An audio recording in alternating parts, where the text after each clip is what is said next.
Les damos una cordial bienvenida a esta actividad académica de interés público que gira en torno no solamente a un diagnóstico, sino al propósito de construir propuestas que tengan un fundamento en la ciencia y que tengan una viabilidad práctica, ojalá con un carácter de sostenibilidad. Esta actividad se intitula El petróleo en Loreto 1970-2022. Balance, resistencia, perspectiva. Iniciamos esto con un agradecimiento a Desco en la persona de Molvina Ceballos por el soporte y la contribución y el respaldo que significa la trayectoria y la producción de Desco a esta actividad.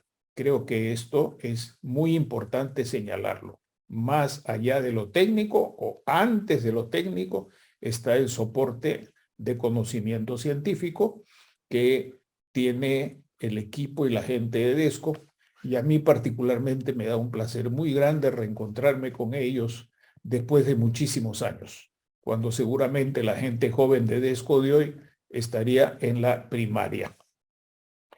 También debemos agradecer al programa Pro y Contra en la persona de Jaime Vázquez y a la Cámara de Comercio Indígena en la persona de Shuar Vázquez.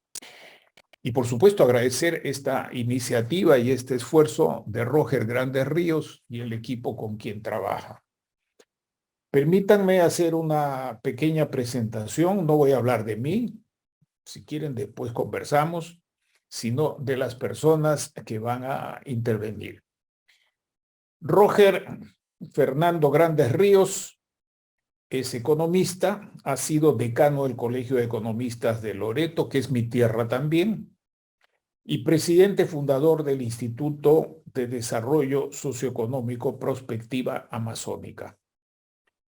Él viene trabajando en ensayos sobre la realidad amazónica, todos los días tiene una contribución que leemos con atención y tiene programado presentar en los próximos meses los trabajos sobre descentralización fiscal, experiencia desde Loreto, propuesta de política pública para el desarrollo territorial, el desarrollo desde adentro y desde el interior.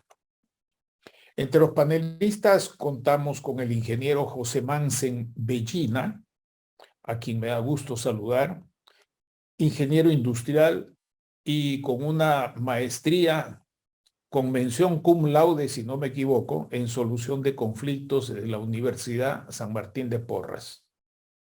Tiene más de 40 años de experiencia en la industria de hidrocarburos. José tiene por propósito, siempre que hemos advertido y asistido a sus presentaciones, ayudar a poner pie a tierra en las cosas. Ha trabajado exitosamente en empresas en Petroperú, en la Dirección General de Hidrocarburos de Energía y Minas. A través del PNUD también ha hecho servicios importantes en Ociner, en Solgas y en la compañía operadora LNG del Perú. También en Hunt Oil, Barrett Resources y en la sucursal del Perú. Yo le conocí, me reencontré con su trayectoria cuando él estaba en Perenco, en una actividad muy importante y muy delicada. Se dedica pues a temas de petróleo y gas. Es docente en la maestría de solución de conflictos de la Universidad San Martín de Porras que he mencionado y es actualmente gerente de la empresa consultora Beyond Achievement SAC, BASAC. Presento ahora a Juan Manuel Saldarriaga Vázquez. Él es periodista de economía y negocios del diario El Comercio, especializado en minería, hidrocarburos y energía. Ya vamos a invitarle a nuestro grupo de energía también. Con esa presentación yo creo que va a tener más chamba, más trabajo. Desde el 2013 está en esta actividad hasta la fecha. Ha sido editor del periódico Mundo Minero, de la sección Economía del diario Liberación y de diversas publicaciones técnicas. Es periodista libre, redactor libre para Caretas, América Economía, Minerandina y otras revistas de difusión masiva y orientadas a los sectores extractivos. Sería preferible decir industrias extractivas, no es una cuestión semántica solamente. Estudió Economía y Ciencias de Comunicación en la Universidad de Lima. Finalmente, contamos con mucho placer con el economista Juan Lavado Abanto. Ha sido decano del Colegio de Economistas de Loreto, otro paisano con una importante responsabilidad que felicitamos y admiramos. Es profesor principal de la Facultad de Economía de la Universidad Nacional de la Amazonía Peruana. Ha sido presidente del directorio de la Caja Municipal de Ahorro y Crédito Maynas. Dicho sea de paso, las cajas de ahorro empiezan a sacar tarjetas de crédito ahora y he visto un aviso de una de ellas. Y director del Instituto Superior Tecnológico Emilio Romero. Dicho esto, recuerdo que Roger tiene un máximo de 40 minutos para su presentación y luego van a intervenir sucesivamente Pepe Mansen, Juan Lavado y finalmente Juan Manuel Saldarriaga. Damos entonces inicio y a la administración de la reunión le ruego ponga en pantalla a Roger Grandes. Muchas gracias. Listo. ¿Qué tal, amigos? Buenas noches. Soy Roger Grandes desde aquí de Iquitos. Compartimos hoy día martes 23 un documento bastante importante un documento de trabajo importante, pero nos invitado a DESCO para que comience con la proyección de las 26 láminas que hemos preparado para hoy día, ¿no? Es bastante interesante en cuanto a números y resultados y espero que podamos estar en los 40 minutos que me corresponde, poner todo lo que deberíamos conocer y saber. Primera lámina. Esta es la portada del libro, en realidad, es un poco de cómo podríamos poner en una imagen todo lo que se ha podido escribir en el transcurso de estos 5 y 6 meses que nos ha podido desarrollar y procesar información. La siguiente lámina, por favor. Lo que vamos a presentar hoy día son los principales resultados, es el contenido del documento, son 6 capítulos, ¿no? Le damos una chequeada, primero cómo ha sido Loreto en la década del 60, casi como una línea base que tenemos que poner ahí. Al final terminamos con cómo ha crecido Loreto en la década del 60 y rápidamente comenzamos a ponernos en camino, en trayectoria en la década del 70 y hacemos un análisis largo hacia el 2022, que ha sido el primer semestre. Territorio condenado está referido básicamente a los impactos ambientales que se ha tenido y luego vamos a conversar sobre los indicadores que se ha trabajado respecto a los indicadores de vulnerabilidad en ese territorio. Conflictos o compensaciones y control territorial básicamente habla sobre de cuándo se iniciaron los conflictos en Loreto, ¿no? Cómo ha sido sus compensaciones, se hace un análisis respecto a ese tema y finalmente miramos a los contextos del lote 192 y el lote 95 con respecto a los fondos de desarrollo. Y finalmente hacemos una narrativa de un análisis de coyuntura que se viene escribiendo desde la perspectiva amazónica desde el 2019 hasta la fecha. La siguiente lámina. Una primera lámina que vamos, la siguiente lámina por favor. Estos son los principales resultados y miramos cómo se ha desempeñado la actividad petrolera desde el 73, que ha sido el primer lote de producción. Miramos cómo se ha comenzado a desarrollar, fíjese, estamos mirando cómo es que la actividad petrolera comenzó a desarrollar básicamente a finales del 78, 79, 80, 81, y esto ha comenzado a tener mucha más aceleración cuando se ha iniciado la operatividad de los oleoductos peruanos, ¿no? El año de marzo del año 77, el 73 se descubre que se comienza ya con la producción de petróleo con la Oxy, y desde ahí, desde el 81, hemos comenzado a tener una caída como en tobogán desde los años 82 hasta la fecha. Al mismo tiempo estaba mirando cómo ha sido el comportamiento del valor de la cotización de WTI desde el año 73 hasta la fecha, y luego vamos a hacer una relación cómo es que el canon petrolero finalmente ha sido por impacto por precio o por volumen de producción. Siguiente. La siguiente lámina. Ese también, por favor. Anterior hay una lámina. Anterior hay una lámina, ¿sí? Ocurre de que finalmente hay una relación muy fuerte entre volumen de producción. Cuando tú ves la actividad petrolera comenzar a caer al mismo tiempo, el PBI de la región Loreto también ha caído en ese mismo porcentaje. Miramos cómo es que la evolución de la actividad petrolera también tiene una influencia muy fuerte en la actividad económica. En los años que ha comenzado a caer la actividad petrolera, el PBI de la región Loreto ha bajado casi 51%. Y eso implica pérdida de productividad y también pérdida de competitividad. Y lo que miramos ahora respecto al tema de la producción, de cómo estamos en cuanto a nivel de pobreza, ingreso, eso implica definitivamente que hay una conexión muy fuerte entre la actividad petrolera y la actividad económica en Loreto. La siguiente. Hicimos aparte de la relación que hay entre la actividad petrolera y la actividad económica, miramos de que esta pérdida de producción, ¿no?, producto de varios factores que le estamos comentando en el libro, es de que hemos tenido una producción acumulada, ¿no?, entre el año 86, que ha comenzado en disminución de la producción, porque también nos encontramos en la época del 86, el 85, 90, un proceso muy inflacionario y recesivo en la primera gobierno de Lapra, y la producción ha comenzado a disminuir progresivamente de ahí, ¿no? La pérdida de producción que hemos calculado desde el 86, que hemos tenido un año base, hasta el primer semestre de 2022, es que hemos perdido 37 millones de barriles de producción, producto de esta simbiosis de elementos que han servido para que finalmente la actividad petrolera comience a disminuir. En términos de económico, para transferencia de canon sobre canon petrolero, hemos hecho cálculo primero de 10% y luego de 15% el valor de producción. Al final salimos que más o menos 201 millones de dólares que se ha perdido por concepto de transferencia y asignación de canon sobre canon petrolero a partir del año 86 a la fecha. Siguiente, por favor.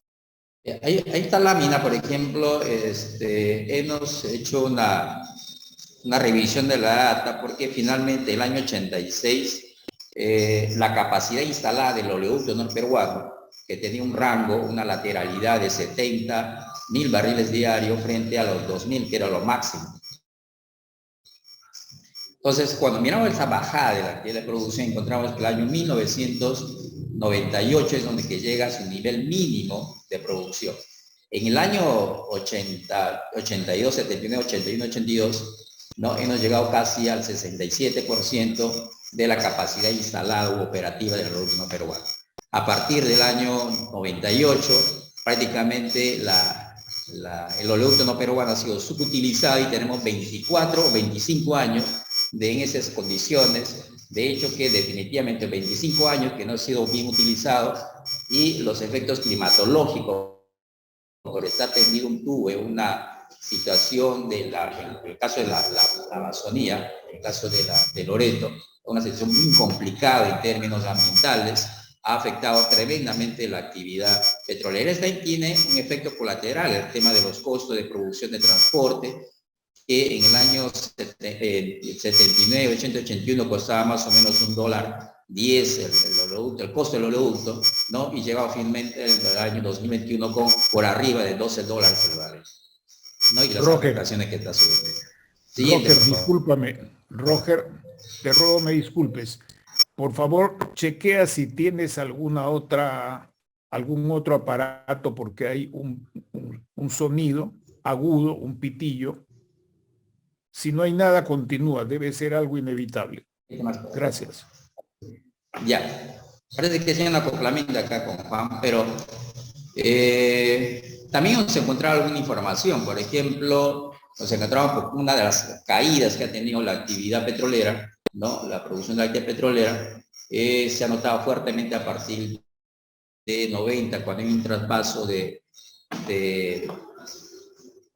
Plus Petrol, ¿no? Plus Petrol compra el lote 192 y el lote 8, 1AB, el lote 8, a la Oxy, pero Oxy ha hecho mucho trabajo de exploración en ese tiempo, y sobre esa exploración que hizo, sobre esa inversión, sobre exploración, finalmente Plus Petrol se encamina, no hace, o hace muy poca inversión, pero hemos encontrado en un trabajo que hicimos hace bastante tiempo, porque finalmente Plus Petrol Norte, con esa sigla PPN, jugaba en bolsa, y hemos podido captar y bajar una información acerca de sus estados financieros.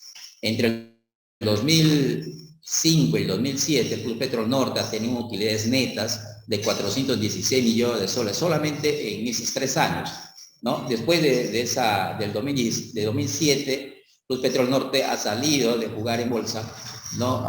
No pertenece al CONACEF en ese tiempo, ¿no? Y solamente quedó huella de ese monto. O sea, lo que queremos decir es que finalmente tenía una muy buena utilidad, pero esa utilidad no ha servido para que haga inversión en nuevas exploraciones de pozos. Lo que hizo es derivar esos fondos hacia sus nuevos lotes o producción que estaba entrando ya el gas de Camisea. Siguiente, por favor. Esta es la renta petrolera. Hemos valorado la renta petrolera. Había 2 metodologías ahí. Uno era promediando el precio entre el año 73 hasta el 2022, y el otro hacer un seguimiento año por año, ¿no? El año 73 hasta el año 2022, con evolución constante de los precios del WTI. Llegamos a acumular entre el año 73 hasta el año 2022 un monto de renta petrolera de 32.000 millones de dólares. O sea, desde Loreto ha salido 32.000 millones de dólares, ¿no? Por concepto de actividad de producción, o la renta petrolera que no nos llamaba en ese tiempo. 32.000 millones de dólares, que más o menos el 30% se ha ido al Estado, ¿no? Un poco más también para el Estado, porque pagaba impuesto a la renta, porque el 192 y el lote 8 pagaban regalías. En moneda casi el 30% era su regalías más el impuesto a la renta contratada con el Estado. El resto se iba finalmente a la propia empresa, y de la regalía salía finalmente el canon y sobrecanon petrolero. Siguiente, por favor. Bien, acá hemos hecho un cálculo acerca sobre cuánto ha sido la transferencia o las asignaciones que ha tenido Loreto por concepto de canon y sobrecanon petrolero. Si bien es cierto, el año 76 se crea el canon petrolero, sin embargo, no ha sido transferido a Loreto ni en el 77 ni en el 78, ¿no? Recién a raíz de un evento o varios eventos sociales que hubo, protestas sociales que hubo en Iquitos en particular, acerca de por qué no se transfería ese dinero del canon petrolero, es que el 79 se registra el primer transferencia desde Petroperú hacia Loreto. Sin embargo, hemos encontrado evidencias en las memorias anuales de Petroperú de que sí había derivado, y toca, sí había provisionado en sus cuentas, en su balance. Hemos encontrado de que había montos provisionados en el del canon petrolero, ¿no? El año 1977 y 1978. No sé qué se hizo con ese dinero. Finalmente el 79 es donde que se consolida el primer esta transferencia, y desde ahí hemos acumulado en términos de dólares, ¿no?, la cantidad de 2.174 millones de dólares que ha recibido Loreto entre el año 79 hasta la fecha. Lógicamente que hemos hecho el parte del 10%, luego el 15%, pero no solamente es el canon petrolero por producción, sino también le hemos calculado el canon petrolero por impuesto a la renta, que desde 2013 le asignan a Loreto, ¿no? Siguiente, por favor. Una siguiente lámina nos va a distinguir finalmente cuánto ha representado, ¿no?, el canon petrolero versus la renta petrolera. Finalmente, cuando comparamos cuánto ha sido la transferencia por concepto de canon por producción y canon por impuesto a la renta, el monto está ahí que nos ha considerado, y si le comparamos con la renta petrolera, finalmente llega a 6.8% del total que se ha recibido. O sea, no siquiera ni el 10% ni el 15%, simplemente como mínimo debería ser 10%, pero finalmente la cifra que nos han logrado obtener de datos oficiales es que de la renta petrolera la ha transferido Loreto el 6.9%. Siguiente, por favor. Nos ha causado una sorpresa, mira el tema de regalía, porque las empresas petroleras no pagan canon sobre canon petrolero, lo que paga es el Estado. La empresa solamente paga dos veces. Uno es impuesto a la renta y la segunda vez que paga es a través de las regalías contratadas. De las regalías contratadas finalmente se transfiere, lo que valoriza es el Perú Petro y finalmente hace la asignación en función de unos indicadores que luego vamos a presentar y de ese valor comienza a hacer la distribución. Encontramos de que el rendimiento que ha tenido las regalías con respecto al canon petrolero, nos damos una sorpresa finalmente que a partir del 2018 el canon petrolero ha sido mucho mayor que las regalías pagadas por las empresas petroleras.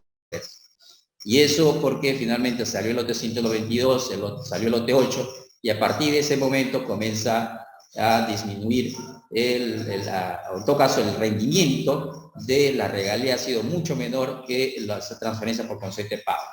¿Y eso por qué? Porque finalmente en la ley de canon te habla de que la transferencia del canon petrolero va a estar en función del valor bruto de la producción. Entonces el valor bruto es 15%, de a partir del 2018 las empresas, tanto el Perenco, el lote 67 como el lote 95, ¿no?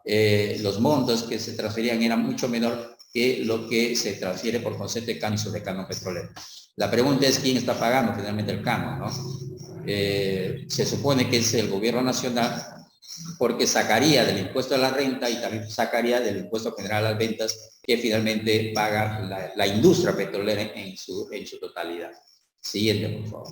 Ahora, miramos el tema de distribución y destino de canon y encontramos una situación que nos ha preocupado y eso ha servido también desde que el 2010 y el 2011, cuando era decano el Colegio Economista, nos planteaba una nueva redistribución del canon, ¿no? Fíjese cómo está distribuido el canon, hay canon por producción y otro es por impuesto a la renta, ¿no? Pero el criterio de distribución es que nos preocupa en realidad porque es increíble cómo es que Iquitos, la ciudad de Iquitos, solamente la ciudad de Iquitos, no estamos hablando de San Juan y Belén, el distrito de Iquitos recibe 14 veces más dinero por concepto de canon que el distrito de Andoas, ¿no? Y si tú sumas solamente Iquitos y sumas toda la provincia de la Tene Marañón, ¿no? Iquitos supera en términos de asignación que todos los distritos de la provincia de la Tene Marañón. ¿Y por qué? Porque realmente el criterio de utilización para la transferencia a los gobiernos locales se basa básicamente en términos de población. La densidad de población en el caso de Iquitos es mucho mayor que los demás y tenemos el 70% de ese criterio que corresponde al término de población.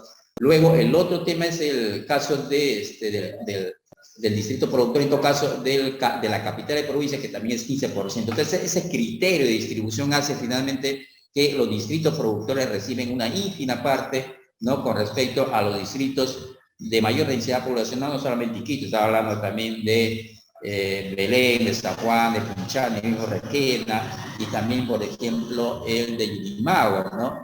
Entonces, ese criterio, más criterio de distribución que finalmente hemos hecho una propuesta que ya en el libro está poniéndose y que desde 2010 nosotros del Colegio Económico hemos comenzado a plantear un nuevo criterio de distribución del canon sobre canon petrolero, ¿no? También esa propuesta la llevó, si no me equivoco, hace un año, le estaba promocionando Petrotal para que finalmente esa nueva redistribución del canon se haga posible.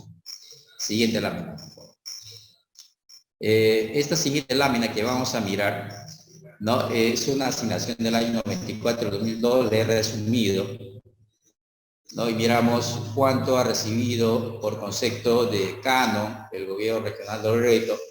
En los gobiernos locales se hizo la distribución. Esa distribución no se ha tocado a partir de 1985, ¿no? Con la ley 24300. Y esos son los montos finalmente que se ha transferido entre el 94 hasta el 2022, hasta mes de junio del 2022 son 4.739 millones de soles, ¿no? Y la pregunta de acá es cómo es que finalmente se utilizaron ese recurso, cómo y cuánto se ha utilizado, nosotros hacemos una descripción de cada uno de ellos, tanto el gobierno regional, los gobiernos locales, en el trabajo hacemos una revisión, cómo se ha gastado la universidad, también el IAC, ¿no? Los núcleos ejecutores también tienen participación en esto, pero lo importante es que en los últimos, el gobierno Loreto, por ejemplo, ha tenido 3 momentos en términos de descentralización fiscal. Uno ha sido el año 76, a pesar que ya en el año 76 y muchos años atrás, Piura tenía ya producción petrolera, sin embargo no se transfería recursos por concepto de cambio, ¿no? Loreto ha sido el primero de ellos, luego sufre una segunda descentralización fiscal el año 1984 con la ley 24300, porque a entender del legislador en ese tiempo era por qué necesariamente el desarrollo integral de Loreto, que está inscrito en la ley de creación del canon, tenía que verlo una corporación de desarrollo. Porque si hablamos de integración de desarrollo de un territorio, tienen que intervenir también los gobiernos locales, ¿no? Y verdad, le incorpora a los gobiernos locales, le incorpora también al IAC, le incorpora también a la academia, ¿no? Y en el gobierno regional también, de hecho, que los créditos se agarran como un apalancamiento de la economía rural y finalmente los núcleos ejecutores, ¿no? Entonces, esta es la segunda, en el año 85, con inicio a partir del año 86, con la segunda descentralización fiscal, y la tercera descentralización fiscal se produce en el 2006, con el movimiento de Cuba en la batería de Doriza, y en octubre se firma este decreto de urgencia, ¿no?, con respecto a los núcleos ejecutores. ¿Y por qué de núcleos ejecutores? Porque finalmente se llegó a determinar que el gobierno nacional, con ese armatostote de intervenir en suelo rural, ha sido imposible hacerlo por su metodología, por su lentitud, gobierno regional igual y gobierno local es igual. Entonces le dijo, bien, a partir de ahora, un porcentaje, al principio era 5-5, tanto el gobierno regional como el gobierno local, pero a partir de 2010 ya le asigna el 10% al gobierno regional para que forme los núcleos ejecutores, ¿no? ¿Para qué? Para que las mismas comunidades designen por ellos mismos a través de su prioridad, que pueden ellos a través de asamblea o con sus planes de vida. Y sus planes de vida finalmente es decir qué es lo que quiere la necesidad los centros poblados. Se ha transferido, y ahora vamos a mirar en la lámina más posterior, cuánto ha sido esta distribución, esa asignación que dieron como núcleos ejecutores. Siguiente, por favor. Sí, esta es una representación.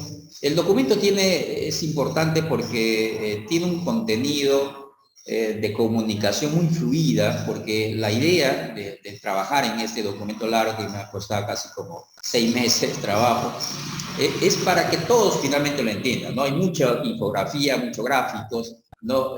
Tratando de enseñar qué significa canon y sobre canon, pero es muy interesante su contenido. Esta gráfica nos señala 2 cosas, que ha sido un fracaso total el tema del canon petrolero respecto al tema de desarrollo, ¿no? Primero de que la idea es que finalmente el desarrollo integral de Loreto tenía que intervenir todo, ¿no? La universidad, el IAC, el gobierno regional, los gobiernos locales y finalmente los ejecutores, impulsados por el gobierno regional y los créditos agrarios igual, ¿no? Pero cuando comenzamos a chequear, si algún momento hubo un enlace, un matrimonio entre el gobierno regional y los gobiernos locales. Cuando queremos mirar esa unión, no existe. Nunca ha existido una unión para ver cómo fortalecemos y cómo caminamos juntos, y qué cosa preparamos como desarrollo y cómo intervenimos allí. No hubo ese enlace. Cuando chequeamos a la universidad, que ha recibido más de 200 millones de soles, encontramos que solamente el 2% ha hecho investigación, porque la función de la universidad y de la academia es justamente plantear al gobierno regional y local propuestas de cuál podría ser el alineamiento de política y cuál debería ser la orientación de política como objetivos prioritarios. No hubo ningún documento de investigación de propuesta que salió desde la academia. El IAC, por su parte, se ha hecho mucho trabajo en su plataforma. Casi el 96% de lo que se ha transferido al IAC ha sido en bienes y servicios. Y los bienes y servicios porque en realidad ahí es donde que se hacen las investigaciones, pero el IAC tampoco no ha tenido una relación de matrimonio con el gobierno regional. Se supone que al momento de crearse el IAC el año 81 sí, estaba en una constitución determinada en el artículo 120 de la constitución del año 79, le daba esa facultad y también una propuesta de cómo la ELIAC puede intervenir en un proceso de desarrollo agroindustrial en Loreto. Eso tampoco no ha servido para nada en términos de que esa investigación salía desde la plataforma del IAC, no se incorporaba a los planes de desarrollo locales concertados. En el caso de los créditos agrarios, se ha visto entre el año 2004 hasta el 2014 un rapidísimo movimiento de dinero. Estamos hablando de 126 millones de soles que se ha transferido a los créditos agrarios. No ha dado resultados, al contrario, toda esa nómina de asociaciones que se han formado para acceder a los créditos agrarios sin tener una visión cuál es la prioridad y en qué zona tenemos que intervenir, han sido y están ahorita en problemas porque están como deudores morosos. A partir de 2015 para adelante, el gobierno regional, tanto de Fernando Meléndez como del señor Elviro Ochoa, a excepción de este marzo, donde que se dio 4 millones de soles para cuestión de pesquería, no ha sido utilizado este fondo. No es que ese fondo es intangible, si bien es intangible, pero se ha utilizado para otras horas, ¿no? Porque también en su marco de creación no solamente era para créditos agrarios, sino también para impulsar, apoyar infraestructura. Ahí se han hecho, por ejemplo, en algún momento se utilizaba para la carretera de Quito-Tauta, se hace obras con este monto que no se ha movido para créditos agrarios, pero se ha hecho mercado, no vía de acceso, pero se ha utilizado. Roger, 9 minutos. Eso es finalmente como lo que se ha gastado. Roger, tienes... Siguiente, por favor. La interrupción, tienes 9 minutos más. A ver, pasamos adelante, por favor. Seguimos adelante, ya no nos da mucho tiempo. Este más o menos es el esquema, ¿no? Seguimos, por favor, donde que finalmente el gobierno regional ha tenido 2 periodos, ¿no? Un primer periodo donde que se ha gastado en inversiones, en realidad estaba la carretera, el PETAR, pero a partir de 2015, con la caída del canon petrolero, ya los gobiernos regionales se reacomodaron, ¿no? Y más gastaron en gastos corrientes que gastos y en gastos de deuda por pago de deuda. Poco ha sido inversión en realidad. La norma legal de creación del canon petrolero no te exige al gobierno regional que tiene que gastar en inversiones. Vamos a la parte final, por favor, de lámina. Vamos siguiendo, ya estamos terminando.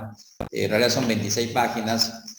El PPT, la presentación que estamos mirando, lo vamos a entregar el día de mañana a todos los participantes. Este es de los territorios condenados. Hicimos una revisión acerca de cuánto ha sido el impacto del valor económico de los impactos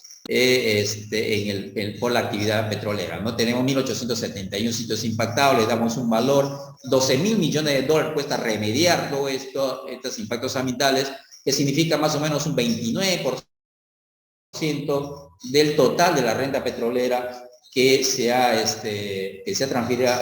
generado por Loreto, y es mucho mayor, casi 4 veces más o 5 veces más de lo que ha recibido Loreto por transferencia de carga. O sea, la transferencia de carga es mucho menor que los sitios impactados, no valorizados a esta fecha. Hicimos otra información adicional que también está en el documento. Siguiente, por favor. Llegamos a una lámina, siguiente lámina.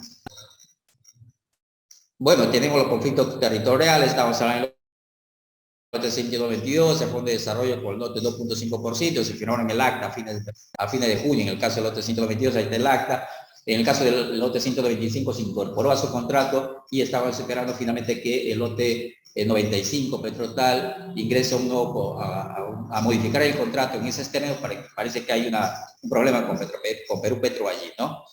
Y finalmente terminamos con una siguiente lámina que habla de una digamos, transformación del nuevo esquema de reparto del canon y sobrecanon petrolero. En el caso de los núcleos ejecutores, hay una modificación que estamos incluyendo porque no es posible de que los núcleos ejecutores, las personas que pueden hacer inversiones por ejemplo, en estructura educativa y también en salud, no se le da transferencia, estamos en los resultados, y ahí estamos viendo en el planteamiento que está en el libro, estamos viendo una descripción detallada de lo que va a hacer. Los créditos agrarios, estamos promoviendo el tema forestal porque no solamente el tema territorio, no solamente es el tema de agrario, pecuario y pesquero, sino el tema forestal porque hay una propuesta que está desarrollando en el libro para que finalmente haya un impulso en los 25 distritos del circuito petrolero. le hemos sacado un poco, le hemos reemplazado al IAC por los institutos tecnológicos, entre la universidad, los institutos tecnológicos, y en el caso del IAC que estamos incorporando al Instituto de Innovación Agraria porque necesitamos otro tipo de tratamiento para un proceso de desarrollo más interesante. En el caso del gobierno local estamos pasado de 40 a 60% con una nueva metodología de indicador y de índices para una distribución mucho más justa. Eso es todo, José, nos ha acelerado el proceso. Yo mañana le estamos entregando, distribuyendo este PPT. Roger, según mi cálculo, puedes comentar algo más durante 3 minutos y medio. Así es que aprovéchalos si quieres añadir algo para no hacer un corte tan brusco, algo que consideres importante, que se te haya quedado, que quisieras aprovechar en estos 3 minutos de tu tiempo.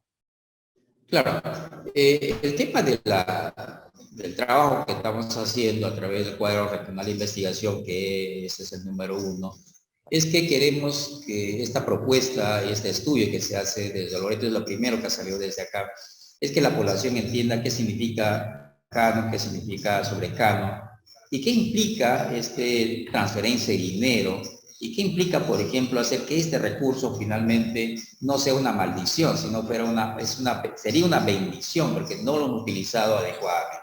Cuando miramos los resultados en términos de desarrollo económico, en términos de sociedad, en términos de movimiento, ¿no?, de dinámica, encontramos solamente una cosa. En caso, por ejemplo, de Loreto, tenemos una estructura productiva, una economía anclada en actividades extractivas. Pues decimos de que la actividad petrolera o la industria petrolera tiene una fuerte influencia en la economía regional. Hemos perdido casi el 51% desde que hay un descenso de la actividad petrolera, y eso definitivamente marca un hecho importante, porque si la tendencia, hicimos un cálculo ahí en el libro, el PPT también, cómo sería la tendencia en los próximos años si es que la economía no cambia, no se transforma. En algún momento vamos a tener que reflexionar otra vez y vamos a ver qué tipo de industria necesitamos y cómo es que hay una correlación entre este componente de transferencia de dinero con respecto a un proceso de desarrollo mucho más integrador, mucho más humano, pensando siempre en comunidades y hacer que las voces de los dirigentes, que si bien es cierto es fuerte y hay mucha resistencia, sin embargo en los últimos años hemos corroborado de que esas voces que vienen desde el interior, desde sus dirigentes, no necesariamente representa la autenticidad de sus necesidades. Ha pasado 51 años de actividad petrolera y en realidad la situación que pasa en el territorio de las comunidades es increíble. Hemos hecho unos índices acerca sobre la vulnerabilidad.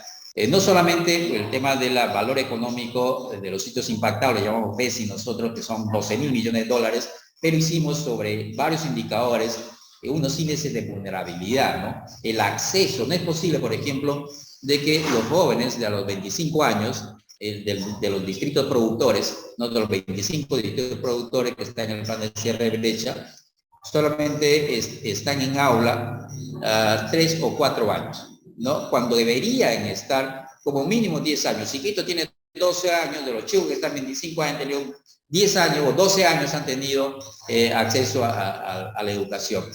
En el caso de la actividad petrolera, los distritos y las poblaciones jóvenes solamente llegaba como 3 a 4 años. Entonces, mire esa brecha enorme que tenemos. El Estado no ha llegado, el Estado ha sido muy débil en cuanto a enfrentar estos desafíos.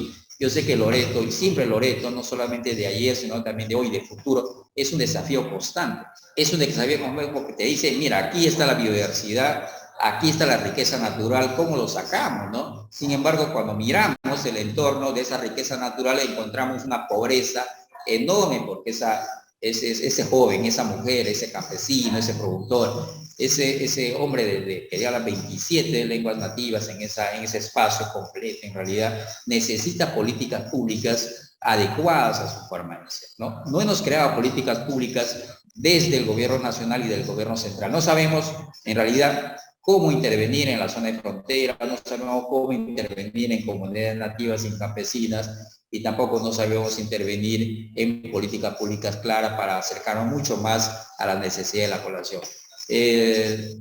Va a seguir todavía los conflictos, estoy seguro que va a seguir los conflictos, las necesidades, a pesar que hay un plan de cierre de brecha de 6.000 millones de soles, ahora le ha transferido a los gobiernos locales, ¿no? 200 millones de soles a partir del 2023 adelante, en los próximos 20 años. Sin embargo, hay un tema importante que tenemos que ver, y eso también lo describimos en los artículos y en el libro, es de que hay los núcleos dinamizadores. Me parece sumamente importante de que si no activamos esta propuesta que es el plan de cierre de brecha, que también nosotros observamos en los documentos, en el libro que saca el Banco Interamericano de Desarrollo, de que son estos núcleos dinamizadores, le llaman corredores económicos. Estos núcleos dinamizadores, mientras no se activen, y hay tiempo para hacerlo, va a ser bien difícil de que el gobierno nacional o el gobierno regional aplane la conflictividad en el territorio indígena. Yo creo que tenemos desafío, y eso, si esperamos al gobierno nacional, va a ser imposible que pueda hacer. Si le esperamos al gobierno regional en estas nuevas elecciones, con estos mismos candidatos, vamos a tener resultados pobres en realidad. Esa es una reflexión final. Gracias, Roger. Creo que con eso terminamos, yo estoy demasiado tiempo acá. Gracias, Roger. RCR, la red que comunica y une al Perú.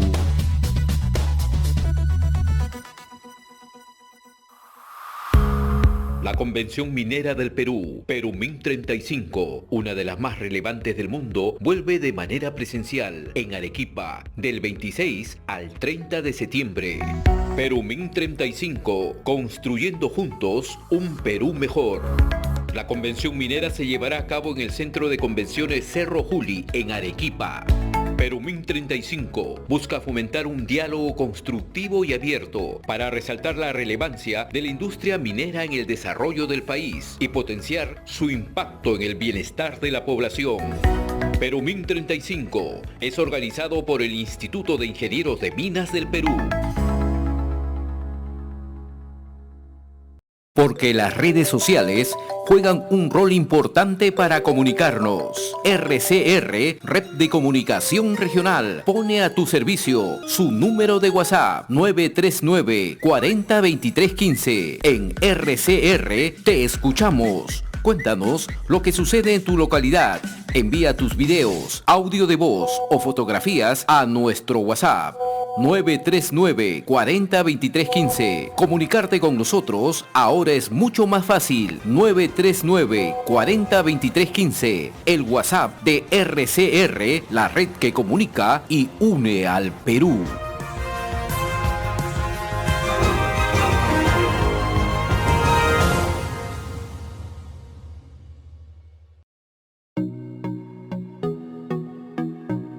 A través de la biblioteca digital de Rama Magisterial Crisol, más de 280.000 maestros asociados tienen acceso exclusivo a 1.000 títulos en formato de ebooks y 100 horas de audiolibros. La herramienta ya se encuentra disponible en Google Play y App Store. Ofrece contenidos de educación, pedagogía, humanidades, literatura, desarrollo personal, ciencias, empresas, negocios, economía, contenido infantil y juvenil. Los usuarios tienen acceso ilimitado a los libros y pueden revisar los contenidos desde su smartphone, tablet y computadora, ya sea en streaming o mediante descargas. Para los maestros que aún no han accedido a la biblioteca digital de Rama Magisterial Crisol, pueden hacerlo a través de Google Play y App Store. También se puede ingresar a la plataforma a través de la web de Rama Magisterial.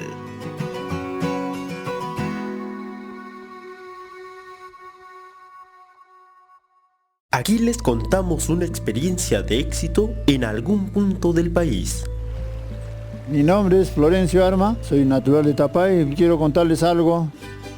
El agua es vida y la vida es el movimiento, como el movimiento que necesitamos en Tapay para seguir creciendo, y cuando llegue el agua por el canal Guaruro, por fin tendremos agua todo el año.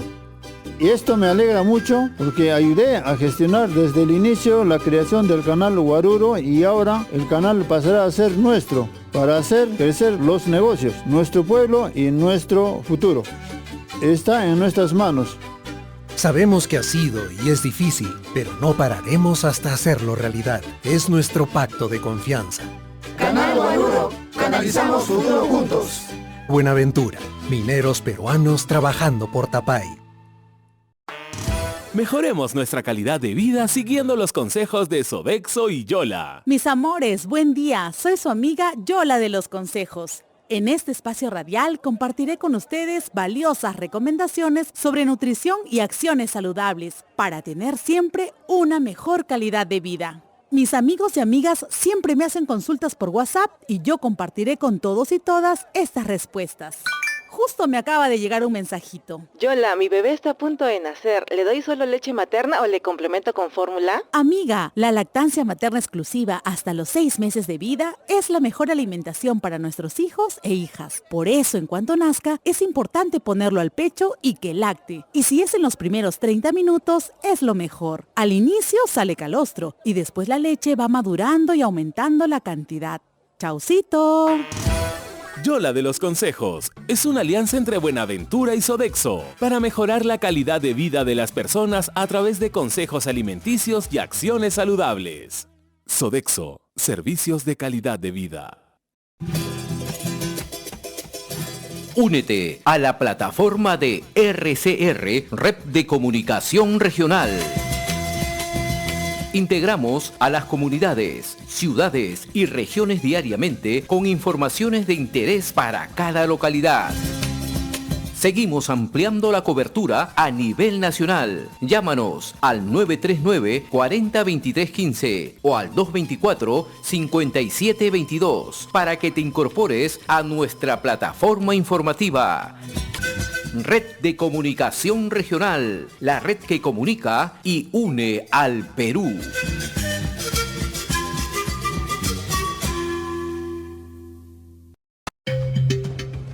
Bloqueo es violencia. El bloqueo de vías no es una protesta pacífica. Atenta contra los derechos humanos fundamentales, como el libre tránsito. Además, afecta la economía de miles de familias y perjudica el abastecimiento de bienes indispensables como alimentos y medicinas. La protesta es un derecho. El bloqueo de vías no. El bloqueo de vías es un delito que no debe normalizarse.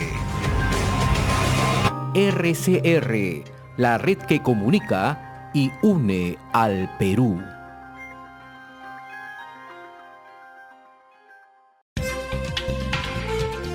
RCR, Red de Comunicación Regional y el Instituto Peruano de Economía IPE presentan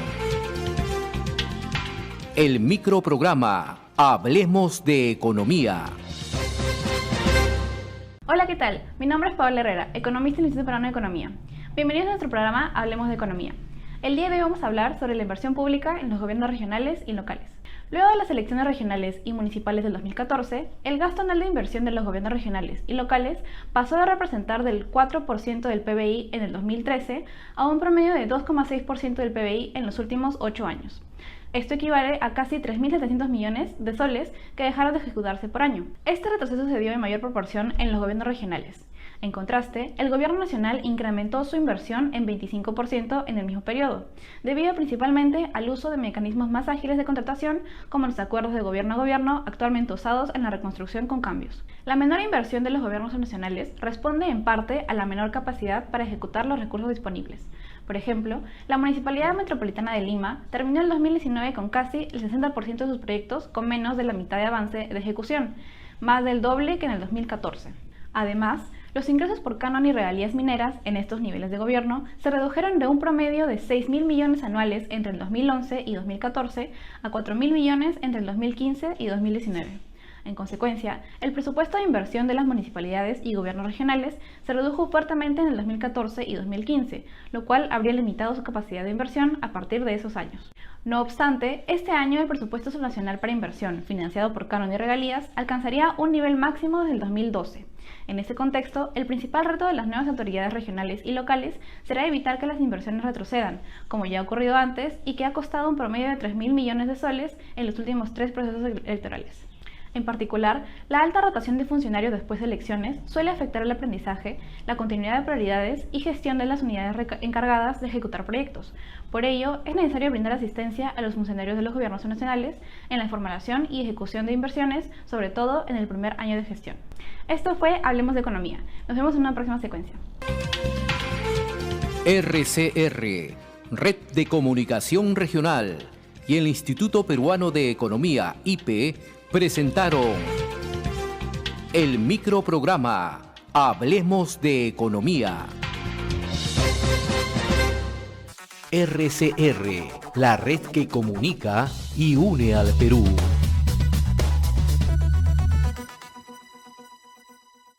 No atrapado sin salida, pero sí atrapado buscando una salida. Ahora máximo 10 minutos de comentarios del ingeniero José Antonio Mansen-Bellina. Sí. Muy buenas noches, muchas gracias por la invitación.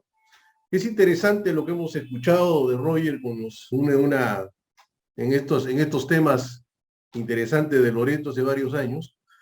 Y realmente quisiera solamente referirme a cómo empezó este tema del petróleo en la selva.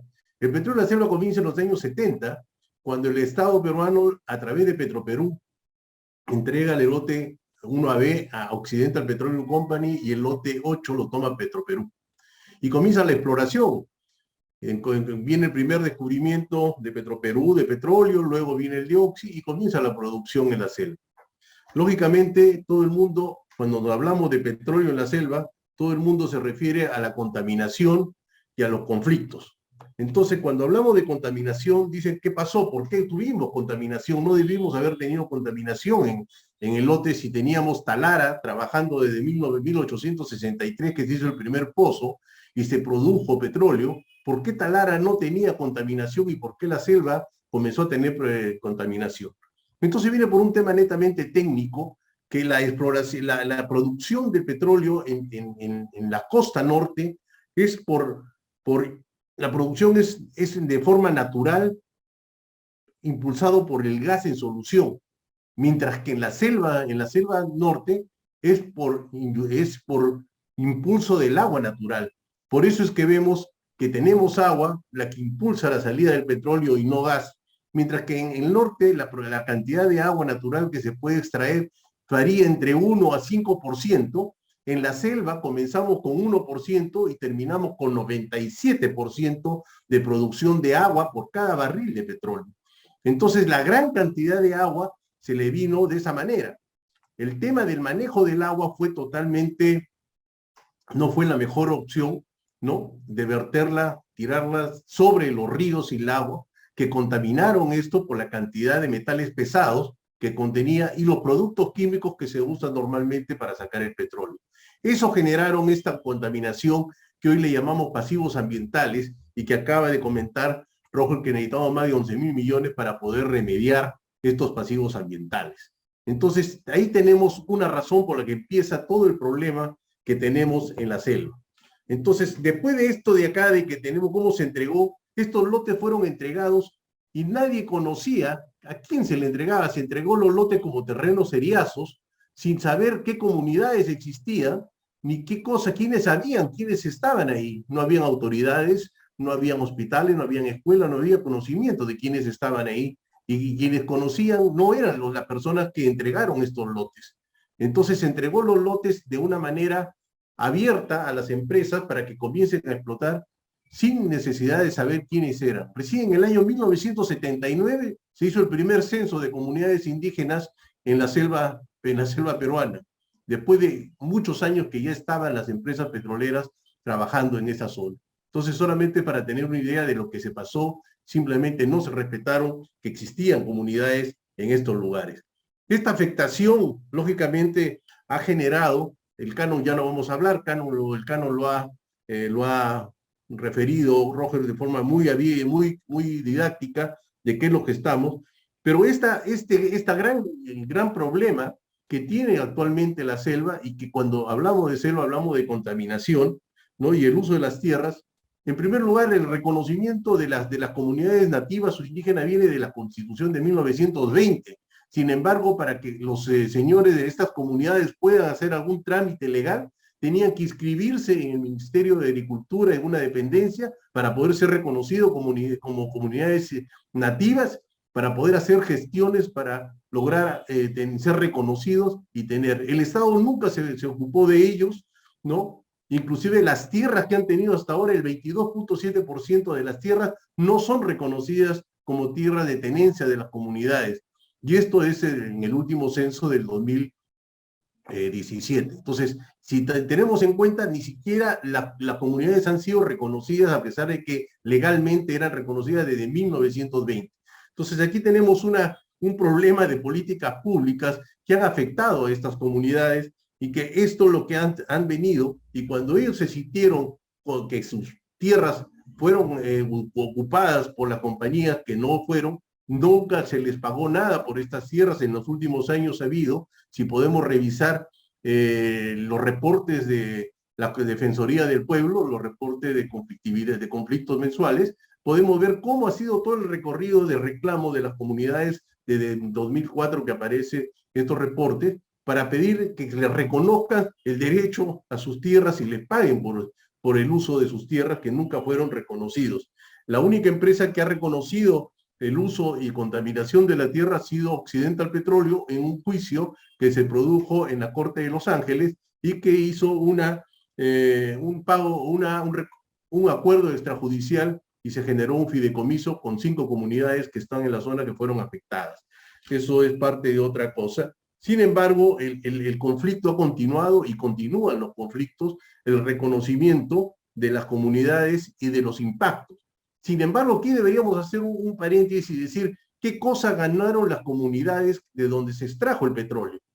Las comunidades de donde se extrajo el petróleo no han ganado absolutamente nada. No tienen baños, no tienen agua potable, no hay saneamiento, los territorios no han sido totalmente legalizados, no tienen energía eléctrica, el transporte, la salud y la educación prácticamente es deficiente, ¿no? Y si hemos denudado en el país el problema del COVID y la gran falencia del sistema de salud que tenemos en el país, se imaginan que allá no hay ni siquiera médicos, allá existen técnicos de salud, enfermeras o enfermeras, a veces en algunos sitios, y abastecimiento de medicinas no hay.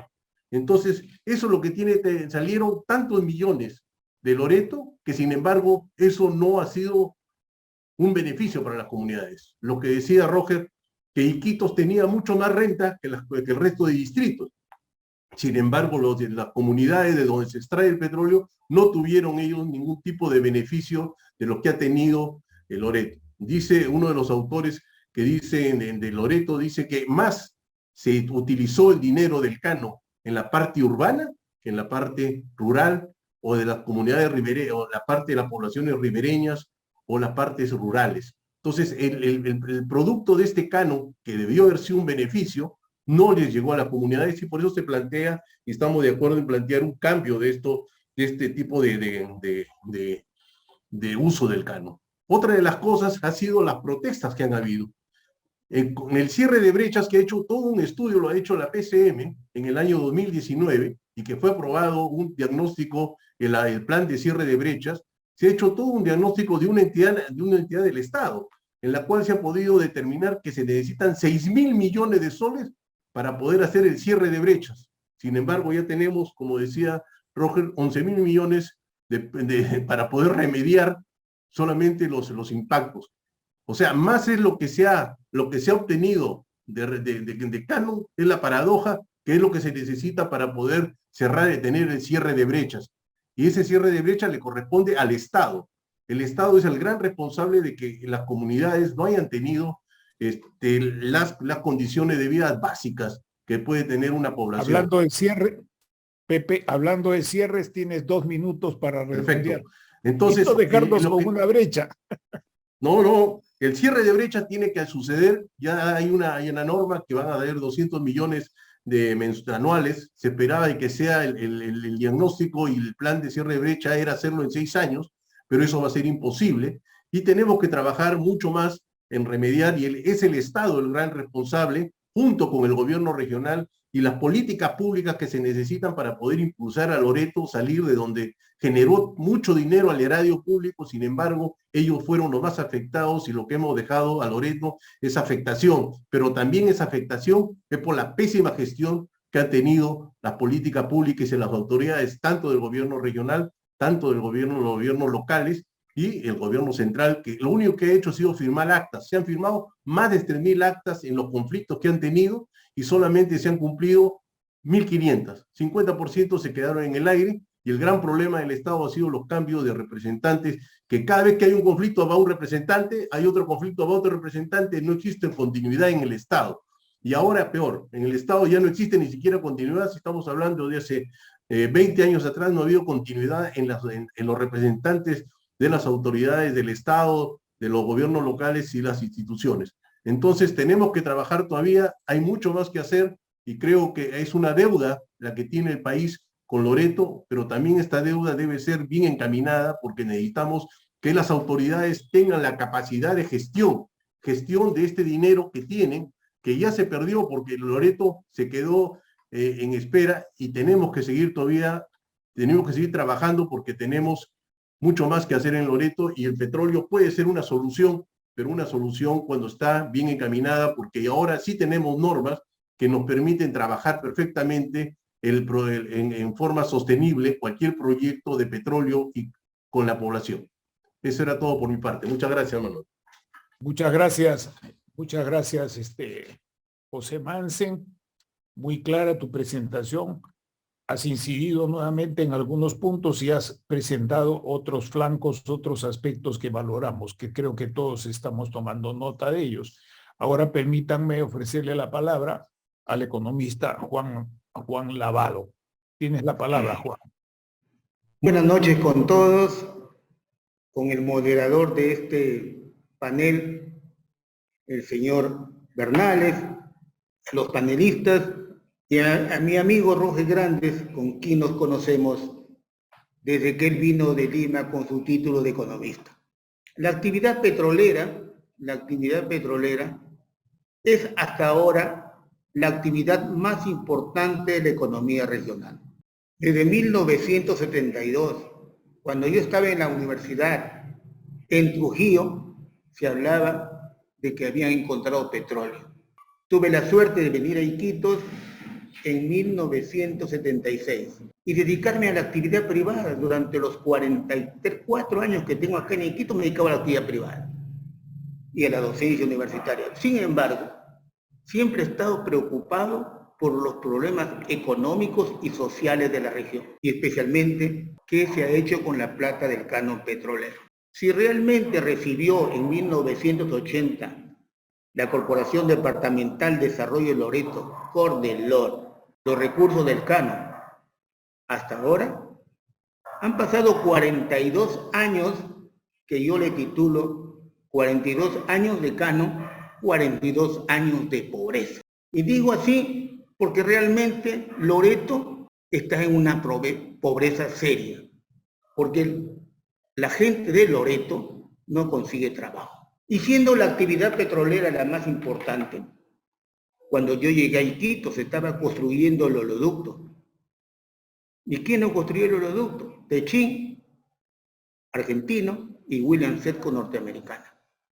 Y habían las empresas que prestaban servicios a la construcción del oleoducto, ¿no? Los hoteles estaban llenos, y no eran muchos los hoteles, estaban llenos acá en Iquitos, ¿no? Y todos dedicados a la actividad de construcción del oleoducto, porque ya estaba Oxy trabajando. Pero Oxy ha perforado la mayor cantidad de pozos. Y según las estadísticas, Oxy también ha exportado directamente ha exportado entre 1978 y 1985. Y todo el resto se ha quedado acá en el Perú. Pero Oxy, si bien es cierto, ha contribuido con el desarrollo, con las regalías, pero también nos ha dejado una zona petrolera con un montón de problemas de pasivos ambientales. Yo he visto chatas llenas de chatarra, de maquinaria, porque una maquinaria pesada como un tractor de oruga puede durar 10 años bien trabajado y después se vuelve chatarra. Y en esos campos donde el barro y la lluvia, ¿no?, estaba lleno de pasivos ambientales. Y además, también generaba el problema que cuando sale el petróleo con agua, esa agua que es 8 veces más salada que el agua del mar, afectan todas las quebradas, los peces, la flora y la fauna. ¿Y qué ha pasado? Que recién durante el gobierno de don Fujimori se comienzan a dar las normas y leyes de derecho ambiental. Y entonces para los nuevos que quieren perforar, le dicen, haga usted su estudio de impacto ambiental. Pero lo anterior, lo que nos han dejado destrozado, ¿no?, eso también es importante. Pero como economista puedo decir que lo más importante es que el dinero llegue al pueblo. Y cuando decimos que Iquitos se ha llevado la mitad, es porque entre Iquitos y los distritos aledaños hay casi el 50% de la población de Loreto. Es decir, el otro 50% está distribuido en todas las provincias y distritos de Iquitos, que son como, de Loreto, que son como 52. Y hay distritos que les llega a 30.000, 50.000 soles. Yo pienso que hay una mala distribución del canon y mal uso del canon. El primer gobierno de Belaúnde asumió el manejo del canon petrolero. Se contrató a la empresa Villasol para que construya la carretera Napo-Putumayo. Se gastaron 20 millones de dólares y lo único que ha pasado es que la maleza ha vuelto a cubrir todo eso.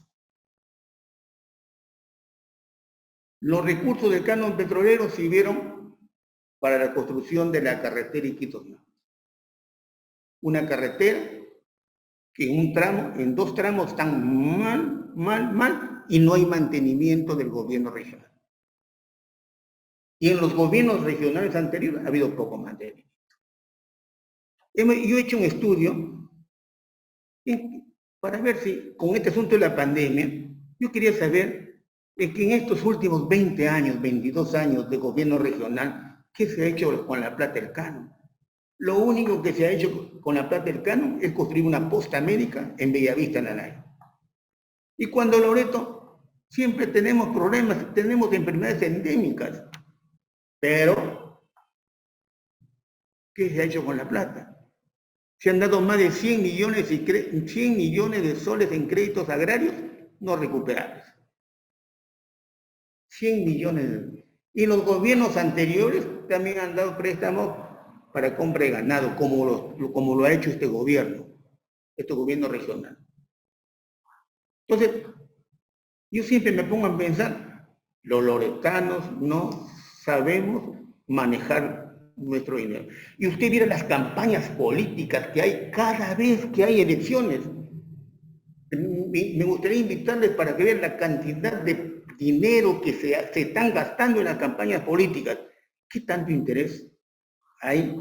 De este gobierno regional actual, hay 7 funcionarios que están postulando para alcaldes. 6 para alcaldes y 1 para gobernador. Quiere decir que la política es un buen negocio. Y el pueblo de Loreto, que le falta escuelas, que le falta colegios. ¿Qué hace el pueblo de Loreto? ¿Qué ha pasado con el ganado vacuno? El primer día que vine acá a Iquitos, de la semana me fui a Genaro Herrera. Y los suizos manejaban bien el ganado, el proyecto Genaro Herrera. Después apareció Guayabamba, la universidad trajo sus ganados, ¿no? Pasó el proyecto Sorgo Búfalo, se construyeron 2 silos como si estuviéramos en la costa. 2 silos para almacenar sorgo. Y nunca se metió ni siquiera una tonelada de sorgo en esos 2 silos. Se importaron ganado vacuno de Italia, de Brasil. Y si le preguntáramos dónde está el ganado, el gobierno regional no sabe dónde está el ganado, igualmente con la universidad. Entonces, yo creo que este es un problema de personas. Un problema de personas que no personas que no sabemos manejar la cosa pública y solamente lo manejamos por intereses. ¿Qué dice el Contralor? Que somos una de las regiones más corruptas del Perú. Y que somos también, a nivel de educación, estamos en el último lugar en comprensión, lectura, razonamiento matemático.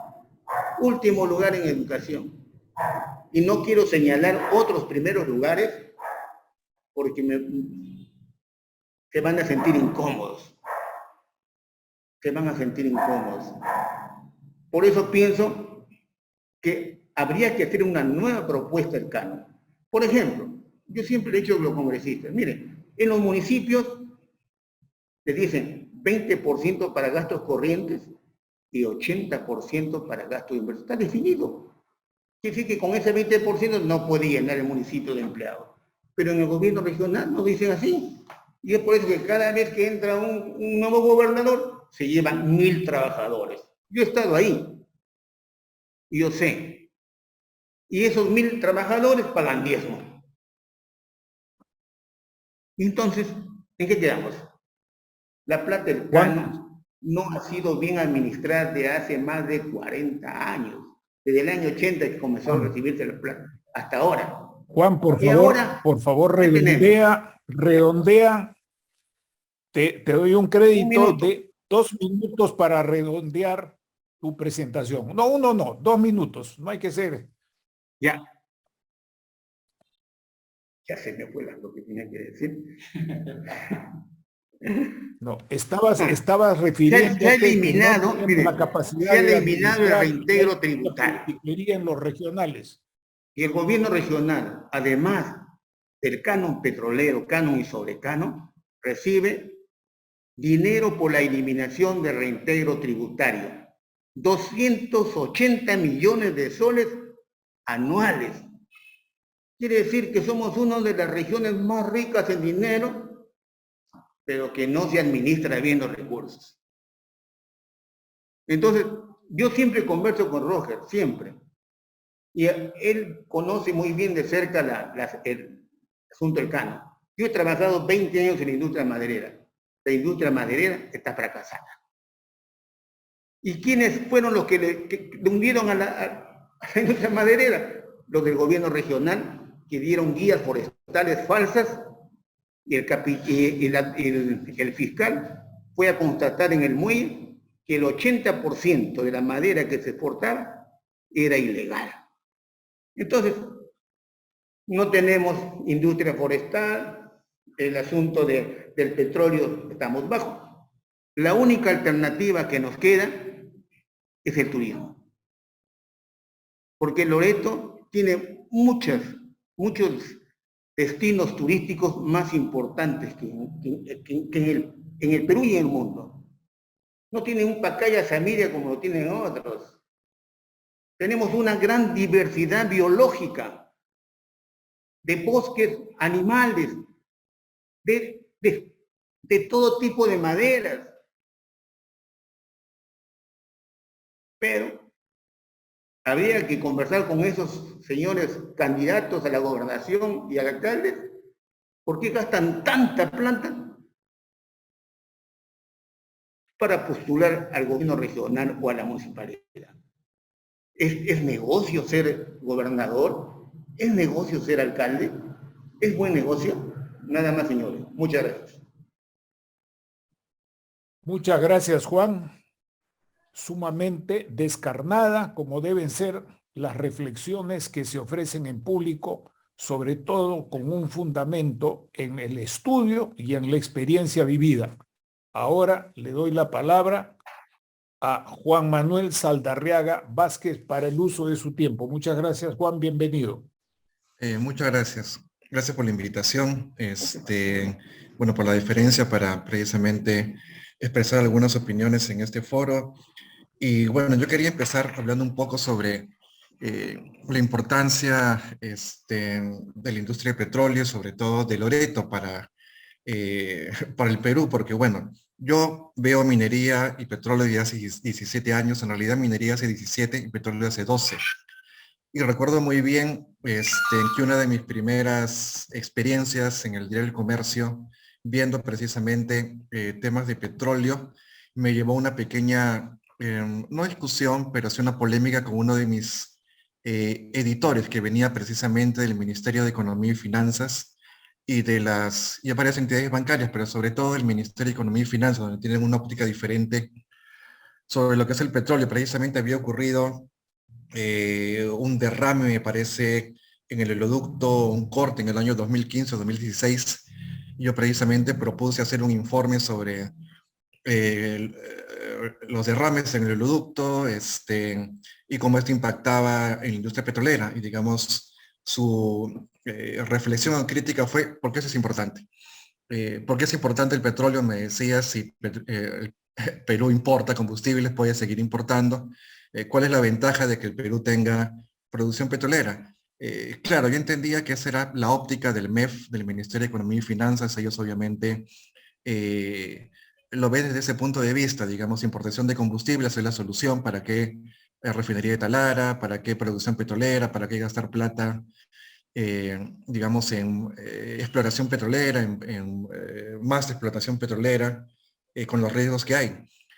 Pero claro, digamos, el punto de vista ahí es que precisamente la producción petrolera sigue siendo, pero digamos en la década de los 70 y los 80 ha sido la columna vertebral de Loreto, y las cifras precisamente que presenta Roger Grandes lo dicen: 32.000 millones de renta petrolera. Yo le contesté, digamos, a mi editor en esa época: claro, hay que verlo por el tema de las regalías, el canon, los puestos de trabajo que la industria petrolera precisamente genera para Loreto, para Ucayali, y también obviamente para Tumbes y Piura, que es una mirada, digamos, que yo veía que él no compartía. Ya andando el tiempo, fue más o menos él también empapándose de lo que es la industria petrolera, pero digamos, eso es algo que no se tiene muy en cuenta mirándolo fuera de Loreto, fuera de la selva norte, y mirándolo desde la óptica de Lima. Uno dice: ¿y por qué es importante? Es algo tan lejano, digamos, para la capital, lo que sucede en el norte del país y en la selva norte, que prácticamente le ponen muy poca importancia, digamos. Pero bueno, las cifras son muy fuertes y muy ilustrativas: 32.000 millones de renta petrolera. Lo curioso, claro, es que solamente el 6,79%, si no me fallan los cálculos, se trasunta en lo que es canon y sobre canon: 2.174 millones en 30 o 30 y pico de años. No recuerdo muy bien cuál es el porcentaje que esto mismo ocurre en el sector minero, pero entiendo que es mucho más. Y lo que todavía es más paradójico es la diferencia precisamente entre lo que recibe Loreto de canon y lo que hay que remediar. Claro, son 2.174 millones por canon y sobre canon, y 12.000 millones por remediación de pasivos ambientales. Eso mismo hace ver, digamos, cómo es que Loreto no se está beneficiando precisamente con el canon, que sí beneficia a otras regiones, por ejemplo Apurímac. Yo entiendo que en Apurímac el Ministerio de Economía y Finanzas hizo un trabajo bien fino, porque previendo lo que iba a pasar, previendo, digamos, el ejemplo de Cajamarca. Cajamarca, a pesar de todo lo que ha sido Yanacocha para Cajamarca, no ha dejado muchas... fue un motor de dinamización de la economía mientras estuvo en marcha, pero no generó ni cubrió las expectativas que a las finales debió haber generado en la población, lo cual se, digamos, manifiesta en muchos indicadores. Por ejemplo, el tema de electrificación rural. La electrificación rural en Cajamarca es una de las más bajas del país. Entiendo que junto con el Loreto vendría a serlo como Ucayali. Pero bueno, en Apurímac no quisieron repetir el mismo error, y desde antes que las Bambas iniciara producción ya estaban estableciendo o hilando un esquema para que Apurímac se viera beneficiado con antelación, antes que tuviera canon. Me parece que recién este año va a tener canon, pero ya desde antes ya tenían regalías. Obviamente los indicadores de Purímac se han disparado. Ha pasado lo mismo que ha pasado, por lo que estoy viendo en el libro de Arroyos Grandes, en los 70, en los primeros años de explotación petrolera, con la puesta en marcha del oleoducto. Tengo la cifra acá, el PBI de Loreto se disparó hasta 69% en el año 78, 16,4% en promedio en la década de los 70. Bueno, en Apurímac ha pasado algo similar o incluso más grande. El PBI se ha disparado grandemente, las poblaciones se han visto beneficiadas, y lo curioso y lo paradójico es que a pesar de eso hay problemas en las bambas. A pesar de todos los cuidados que el Estado tuvo, que el MEF tuvo, que la empresa tuvo, muy claro, hubo cambio de empresa, se fueron los suizos, llegaron los chinos, ahí hubo algunos temas técnicos que han ocasionado todos estos problemas, pero en Apurímac, antes del canon, que recién se va a dar, las regalías sí se han estado fluyendo y la población ha tenido mucho dinero, que es lo que no está pasando, digamos, en las poblaciones loretanas. En Apurímac se han tenido mucho dinero. Yo recuerdo muy bien porque cubrí el tema precisamente en los inicios de las bambas, y a cada familia, precisamente de lo que eres nueva Fuerabamba, y antes era la antigua Fuerabamba, se le dio $1 millón o $2 millones a cada familia. Y es más, cada familia ha comprado el mismo terreno que le vendió las bambas 2 o 3 veces. El problema es que, claro, ellos tenían mucho dinero, pero nunca se les explicó qué hacer con el dinero. Entonces no es solamente un tema de dar dinero, digamos de regalar dinero, sino también explicar y enseñar a las poblaciones qué hacer con ese dinero. Bueno, yo veo que el tema del canon es neurálgico porque precisamente ahora he tenido una reunión con ejecutivos de Petroperú y bueno, antes de eso, porque me estoy adelantando un poco a lo que quería decir al final, estaba atento a lo que decía precisamente el ingeniero Mansen con el inicio de la producción en trompeteros. Precisamente yo conversaba semanas atrás con Víctor Sanz, que fue el primer geólogo, uno de los primeros geólogos que digamos, los que descubrieron trompeteros en el año en 71. Y él me decía precisamente lo mismo, que en esa época, aparte que era la norma, no había ninguna empresa en el Perú, sea minera, petrolera, estatal o privada, que cuidara el ambiente. No había las normas medioambientales que habían ahora. Y él me contaba precisamente que en esa época, aparte que Petroperú no tenía mucho dinero, recién estaba entrando a la explotación petrolera, no tenían expertise, no tenían mucha tecnología a la mano, si es que el petróleo lo almacenaban en pozos al aire libre. Y bueno, ahí ha venido todo digamos, el tema de la contaminación que hasta ahora se está dando en el lote 8. Y eso me lleva precisamente a una reunión que tuve hoy día con ejecutivos de Petroperú, y pensando en el futuro de Loreto, porque obviamente lo que ahora mantiene a Loreto son el lote 95 de Petrotal, Perenco, que tiene un potencial enorme, pero no lo puede desarrollar porque no hay infraestructura ni logística para sacar el petróleo hasta la refinería de Talara, y los lotes siendo los 22 y 8 que están detenidos. Entonces, uno de los aspectos precisamente es cómo reactivar la producción petrolera en Loreto. Yo les preguntaba a la gente de Petroperú si tenían un interés en el lote 8, y por lo que me comentaron, ninguno. Entonces, por lo que yo veo ahí, no hay posibilidad. El lote 8 podría producir, no sé, 5.000, 8.000 barriles de petróleo al día. No le veo interés a Petroperú de entrar al lote 8, parece suficiente con el 192. El lote 8 está ahorita parado, vandalizado como el lote 192. Precisamente el ingeniero Mansen me ha presentado la vez pasada unas fotos de el robo de infraestructura, de tubos en el lote 8. Y por lo que veo, Pluspetrol parece que ha dejado el lote en el abandono. El liquidador a cargo del lote no sé lo que está haciendo, y prácticamente, bueno, y Perupetro tampoco sé muy bien cómo esté cuidando el lote. Entonces es prácticamente un lote condenado donde no hay mucho que hacer. Y queda el lote 192, pero el tema ahí también tiene sus bemoles, porque claro, tampoco le veo a Petroperú con mucho interés en entrar al lote rápido.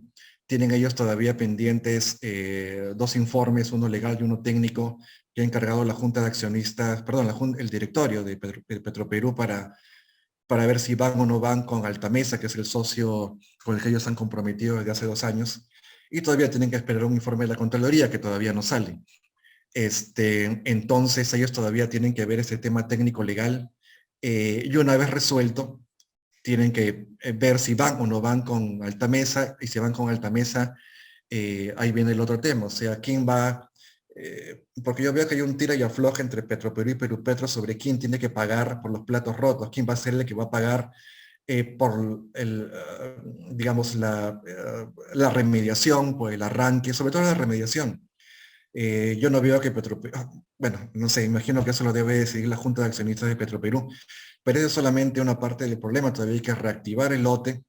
Y yo veía muchos comentarios o ideas en el sentido de que una idea que podría ser muy rápida y efectiva para empezar a trabajar rápido podría ser evacuar el petróleo del lote 192 por vía fluvial, como lo hace el lote Petrotal en el lote 95, pero hablando con la gente de Petroperú me dicen que no están considerando todavía ese tema, están todavía viendo la forma de seguir trasladando el petróleo por el oleoducto norperuano. Están viendo la forma de cómo hacerlo por ahí. No me parece que sea una solución, porque hace solamente unas semanas ha vuelto a haber, me parece que han habido 6 atentados desde diciembre del 2021 hasta la fecha. Y por las estadísticas que estaba revisando, la última vez que hubo actos vandálicos en el oleoducto norperuano fue en el año 2016, me parece que han sido 15 o 16 cortes en esa época, y desde ahí hasta ahora no ha habido. Nuevamente empiezan, digamos, los actos vandálicos, y bueno, yo entiendo que la idea de Petroperú es no tienen plata, porque obviamente recién están saliendo del tema financiero. Me parece que recién, estamos 23, creo que a fines de este mes o inicios de septiembre, ya están finalmente auditando, recibiendo los estados financieros auditados de Pricewaterhouse, con lo cual ya empiezan a tener líneas de crédito de nuevo, pero la idea de ellos es empezar a reflotar el 192, pero sí se puede empezar antes con el lote de Talara. Entonces, para ellos ahora no es una prioridad empezar a ver o diseñar un nuevo oleoducto norperuano, y también tienen que ver el tema de los conflictos sociales. Y lo bueno del libro de Roger Grandes y las estadísticas que nos ha presentado es precisamente, como yo lo veo, todo se reduce en gran parte al tema del canon petrolero, que ha sido mal distribuido. Digamos, el porcentaje abismal entre la renta petrolera y lo que recibe Loreto por canon es, digamos, llama mucho la atención. Y me parece muy interesante el tema precisamente de la redistribución del canon petrolero, que también me lo mencionaron en Petrotal algunos meses atrás. Y me parece muy bien, o sea, yo siempre lo comparo con el tema minero, porque en el caso de la minería, el gobierno regional... Redondéale, Juan. Sí, para terminar solamente... Idea, por favor, para terminar solamente...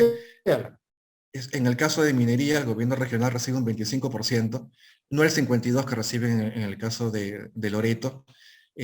Claro que en el caso minero los distritos reciben un poco más, pero eso no exime al sector minero de tener conflictos sociales, porque los distritos mineros, San Marcos, que es uno de los que más recibe canon en Ayacucho por la producción de antamina, tiene conflictos, pero son pequeños, eso es lo bueno. O sea, ahí Antamina se ha sabido manejar muy bien.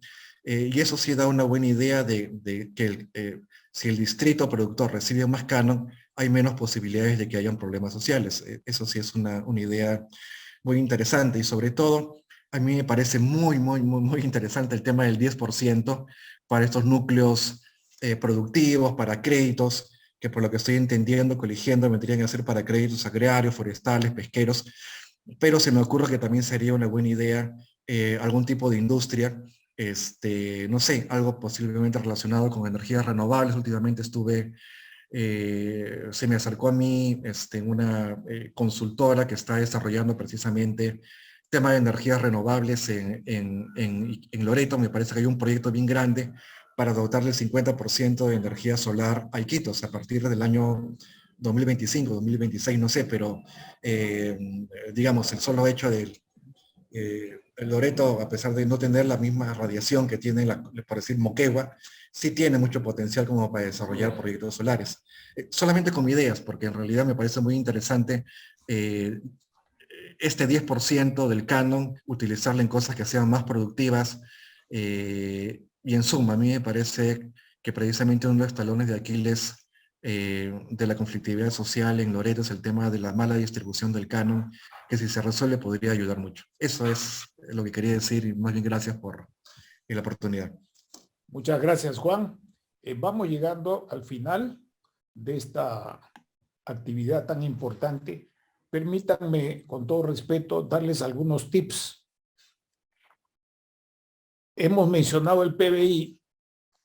Primer tip, empecemos a trabajar para planificación, evaluaciones estratégicas, programas y proyectos con indicadores de desarrollo humano e indicadores de seguridad humana. Para empezar, porque no es lo mismo trabajar con las categorías clásicas de la economía mercantil, ni siquiera de la economía política. Punto 1. Punto 2. Hagamos un poco de memoria. La inversión petrolera del año que empieza a discutirse allá por el año 69-70, yo trabajé en el Instituto Nacional de Planificación y el año 72 incluso estuve asignado al Comité de Desarrollo del Oriente que empezaba a trabajar. No fue una decisión de proyecto por razón de crecimiento económico en una economía que hasta ese momento era vista como agroextractiva mercantil, sino que había un trasfondo de hipótesis de conflicto con Chile y fue una decisión de orden estratégico que se mantuvo inclusive en la negociación con el Japón para su financiamiento. En tercer lugar, creo que va a ser necesario pensar en cerrar la brecha de evaluación ambiental estratégica. No existe en Loreto ninguna evaluación ambiental estratégica. Y esto es mucho más que, sobre todo ahora que unos dicen con el oleoducto, otros sin el oleoducto, en cualquier caso, no es un asunto que se satisfaga, a mi humilde entender, y lo digo como expresidente del Consejo Nacional del Ambiente, que se satisfaga únicamente con una evaluación ambiental y con los permisos que están establecidos ahí, sino que se requiere una evaluación ambiental estratégica, que es otra cosa, de otro nivel de complejidad. Finalmente, creo que se ha abundado bastante y el mejoramiento de lo que se puede hacer con los recursos disponibles va a depender pues de la clase política y de la ciudadanía. Y aquí no hemos mencionado para nada el hecho de que la corrupción no solamente está en las instituciones, que sí se ha tocado, sino que está también abajo. Y eso se ha visto a lo largo de todos estos años, ha ido creciendo también en las cuencas y en las organizaciones de los ciudadanos de las comunidades nativas de ceja y ceja de selva. De tal manera que lo que tenemos es pues un problema de corrupción muy arraigado que impacta en la representación, en la ciudadanía, en la gobernanza o gobernabilidad, como le quieran dar, y por último, en la eficiencia y efectividad y transparencia de las instituciones. Creo que allí hay un trabajo muy grande por hacer para que no sea nuevamente 50 años más en que mi querido departamento de Loreto, nuestra querida porción del territorio nacional, no de territorios como se habla ahora, sino del territorio de la República, del Estado peruano, no siga pagando como antaño con Leticia, que pagamos la reincorporación de Tacna, como lo recordaba el general Mercado Jarrín hace muchos años, y con otras partes del terruño amazónico que fueron a parar a manos del Brasil. Tenemos que hacer un esfuerzo muy grande y valoramos por eso los aportes que han hecho Juan Lavado, Juan Saldarriaga, que acaba de terminar, Pepe Mansen y en particular Roger Grandes. Les invitamos a ver con atención la grabación que se va a alcanzar, porque hay un material sumamente rico. No quiero ser pesimista en esto, no quiero ser pesimista, pero el asunto no está en solamente tener resistencia a la actividad petrolera, hay que superar la resistencia al no querer reconocer la realidad por distintos actores que nos está golpeando desde hace muchos años en Loreto. Superemos eso, juntemos esfuerzos y hagamos grupos de trabajo con TESCO, con otras instituciones, para poder ir construyendo ciudadanía de todos los colores, urbana y rural, indígena, mestiza, ribereña, de blancos, de lo que haya. Loreto es una tierra de un alto mestizaje, no solamente con indígenas, sino un alto mestizaje con poblaciones que han ido llegando desde otras partes del mundo. Eso ha sido así siempre. Muchísimas gracias, Roger, en particular a ti por este esfuerzo grande, importante que estás haciendo, y gracias a DESCO por dar este auspicio y darnos este alojamiento muy importante. A mí me alegra mucho porque en lo personal, y termino con esto, con una cuita personal, he conocido el nacimiento de DESCO, que es la transformación del Instituto de Promoción Humana, primero en un Instituto de Desarrollo Comunitario y luego propiamente en DESCO, y algunos de los documentos iniciales del año 64 y 65, tuve ocasión también de leerlos cuando estaba ahí Federico Velarde Valdivia y otros amigos ya fallecidos, pero por quienes guardamos un respeto y una memoria, así como con quienes dan continuidad a este proyecto tan importante en la República del Perú que se llama DESCO. Muchas gracias y un fuerte abrazo. El Banco Central reserva la memoria, el Banco Central reserva el año 75, 76. Ahí queda, por ejemplo, la forma como finalmente se ha operado para que puedan financiar el oleoducto norperuano, porque si bien es cierto, el 68 se hace la toma, en Telemayóvar se nacionaliza el lote petrolero, el pozo petrolero, pero cuando Loreto comienza a su etapa de extracción se encuentra con un serio problema. Primero, de que decían que en el Loreto hay un mar de petróleo, ahí donde que se diseña el oleoducto norperuano hasta llegar a un máximo de 200.000 barriles diarios, pero también había el dilema de cómo financiamos el oleoducto. Se encontró un documento donde que decía de que el Estado finalmente pagó, el gobierno de Velasco finalmente pagó esto, pero cuando miró el balanceó de que si te pago y cuánto me debes, ¿no? Ahí es donde que el Estado dice, bueno, yo, por ponernos un número, yo te debo pagar por el tema de la nacionalización 100 soles, te poniendo números, pero tú me debes 150. Ese canje finalmente nunca salió en la operación del Banco Central de Reserva, y así es donde que se llegó a financiar el oleoducto peruano, que no solamente fue un contrato, sino múltiples contratos.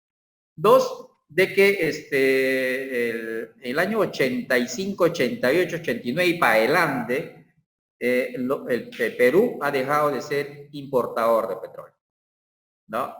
O en todo caso exportador de petróleo. O sea, a partir del 77, 78 hasta el 88, 89, el Perú era exportador de petróleo. Pero con este desbalance, en todo caso, de este fatídico gobierno, del primer gobierno aprista, es donde que la situación comienza a tergiversarse, los precios relativos comenzaron a crear distorsiones, y a partir de entonces ya el Perú ha dejado de ser exportador y dedicado más a ser comprador. De ahí no tenemos cómo poder salir. El otro punto era de que en Loreto, si bien es cierto, tenemos como ocurre a nivel nacional, una informalidad enorme, ha crecido también tremendamente Loreto, y Loreto no es la excepción. Si tú miras los vecinos de San Martín, Ucayali y los demás, tiene más de entre 80 y 90% de la informalidad. Pero cosa curiosa de que la actividad petrolera, la industria petrolera en Loreto es la única industria que genera formalidad en toda su cadena de servicio. Es la única. El resto no da más y genera riqueza y genera rentas, ¿no? Lo otro punto es el tema del planteamiento que hace Petrotal respecto a su fondo de desarrollo, ¿no? El lote 195, si bien es cierto, el 2015 se ha comenzado a negociar, ¿no? Un porcentaje. Nosotros pensábamos originalmente que ese 2.5% era una propuesta de Petrotal, pero sin embargo encontramos una ruta, o en todo caso un antecedente de que en el año 2015 se comenzó a negociar, en agosto del 2015 se comenzó a negociar respecto al aporte o al beneficio que debe tener el lote 192 respecto a las comunidades, ¿no? El planteamiento sale de Petroperú, o de Perú Petro, y le dice, y la plantea, y le dice, te voy a dar 0.75% como fondo social. Las comunidades no lo aceptan y ellos plantean 2.5%. 2.5%, mira, estamos hablando de 2015. Ahí nace el 2.5%. O 2.5% o me das 10 millones de soles anuales con el fondo de fondo social. Y finalmente Petroperú acepta solamente 0.75, no un acuerdo colectivo, sino con un grupo de dirigentes, ¿no? Y eso lo pasa a su contrato, es un nuevo contrato. Petrotal ha estado con este lote, con el lote 95, pero negociando un fondo de desarrollo económico, no un fondo de desarrollo. Él no le llamó un fondo social. Hay un elemento en un fondo de desarrollo que me parece interesante en la propuesta de Petrotal, entre ellos de que tiene que ser para todos, no para unos. Pero la federación de allí plantea de que si el petróleo está en nuestro suelo, en nuestro territorio, entonces el petróleo es nuestro y ese dinero que nos vas a negociar en 2.5% tiene que pasar a la federación para nosotros decidamos lo que queremos hacer. Y eso es una mala propuesta que tiene la organización indígena, no la Federación Indígena, respecto a una propuesta de Petrotal que me parece sumamente importante en términos de afianzar procesos y avanzar infraestructura, lo que necesita la persona. Pero ahí necesita también otro dato, no solamente es infraestructura, porque queremos plantear de otra manera una propuesta de desarrollo mucho más humana, como dijo Manuel, una propuesta de desarrollo con una misión y con una mirada hacia qué es lo que queremos. Y nosotros hemos apostado mucho en el tema de la juventud, ¿no? Mira, amigos, de que el Loreto, y eso lo hacemos el próximo jueves 25, van a hacer un debate, ¿no? Un foro de debate acerca sobre el futuro del petróleo de Loreto. ¿Qué hacemos con el petróleo de Loreto?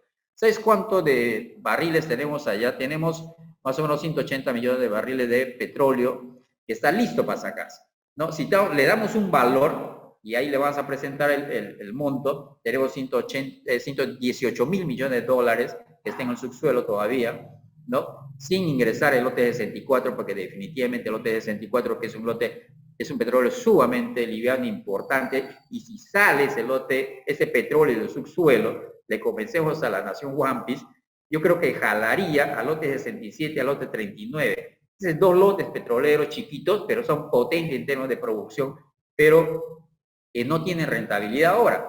Y ahora se tiene un problema con la ley PIAS y toda esta comunidad que está comenzando a crearse, que probablemente también la agarra al lote 95. Entonces, el próximo jueves vamos a comenzar a debatir, yo luego presentar 5 minutos los números, cuánto es la cantidad de petróleo que tenemos subsuelo y qué hacemos. Lo dejamos ahí, lo sacamos y bajo qué condiciones lo sacamos, ¿no? Y ahí tiene que ver mucho lo que es el Estado, cómo interviene el Estado, cómo aplanamos los conflictos y cómo finalmente podemos plantear una propuesta desde los jóvenes, porque yo he puesto mucho en lo que es el cambio generacional. Cómo los jóvenes pueden, indígenas, y ahí le estamos invitando a nuestro amigo Edgar Peas, que es un ecólogo, pero también ha sido expresidente de las comunidades de los estudiantes indígenas, para que nos dé una mirada acerca de cómo podría ser el futuro del petróleo de Loreto.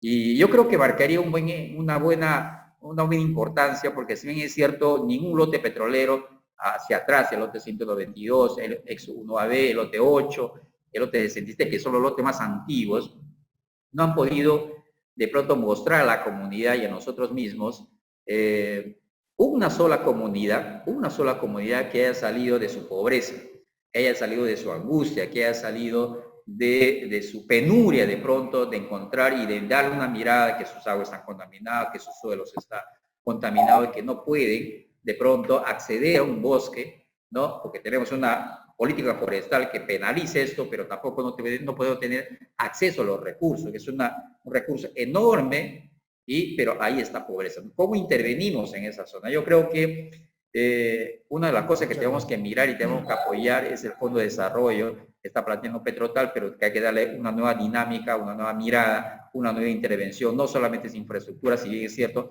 genera un poco de viscosidad o un poco de armonía entre la comunidad que necesita recursos, que necesita infraestructura, que necesita servicios.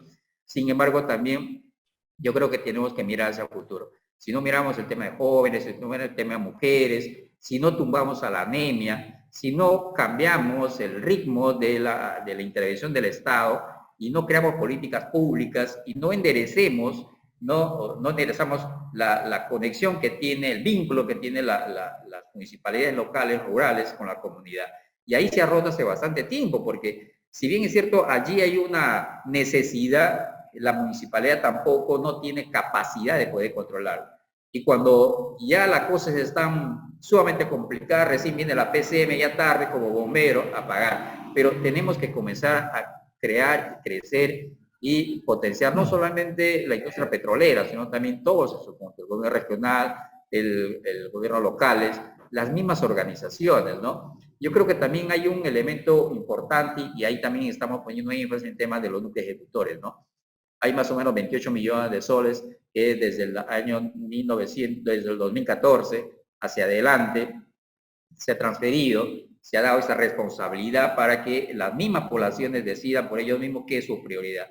Sin embargo, ellos también han distorsionado este elemento, se han puesto a hacer otras cosas que no es su competencia y no han invertido un solo sol, por ejemplo, en el tema de cómo acabar con la desnutrición y la anemia, que es potente allá, ¿no? Yo creo que la mujer tiene mucho que ver en esas circunstancias y sobre todo a los jóvenes, cómo es que planteamos propuestas de desarrollo para generar una nueva riqueza en la zona rural, pero con iniciativas, con apalancamiento, y tiene que ver mucho los créditos agrarios, y también como este 12% de crédito agrario, miramos al tema forestal, porque necesitamos tener acceso al bosque, o sea, una nueva política de intervención. Roger, para que finalmente deja algo para el 25, pues.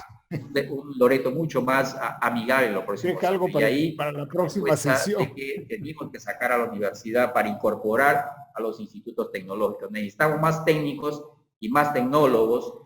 No necesitamos economistas, arquitectos, ni otra cosa. Necesitamos más técnicos y tecnólogos porque tenemos que acercar la necesidad técnica hacia la riqueza natural. Tenemos que hacer ese enlace. Dos, decíamos que, si bien es cierto, el IACIA cumplió su ahora es por parte del Ministerio del Ambiente. Muchas gracias, Roger.